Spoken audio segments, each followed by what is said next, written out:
Today we will introduce the connection between the metric ton 5004 and Apple and Android phones.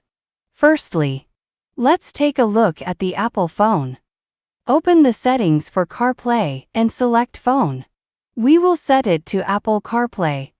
Turn on Bluetooth, which has a Bluetooth name on it. Turn on the phone Bluetooth to search for the phone Bluetooth and connect it.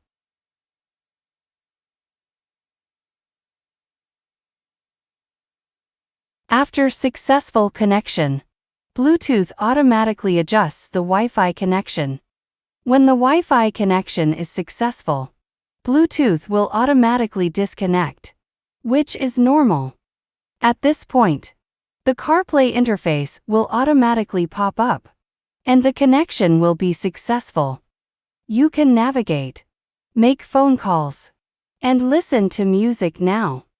When connecting for the first time, it will take a long time. Please be patient and wait.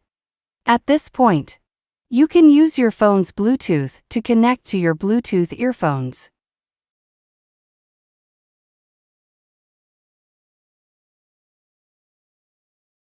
If you need to switch your Apple phone to an Android phone, you need to turn off Bluetooth on your phone that has been connected within a 10-meter range. Shut down the machine and restart it. Select Android Auto in the settings for phone. Use your Android phone to connect to the machine's Bluetooth. After successful connection, the Android Auto screen will automatically pop up. Please note that systems with Android 12 and below cannot be connected. If you are a phone with Android 12 or below, please do not purchase.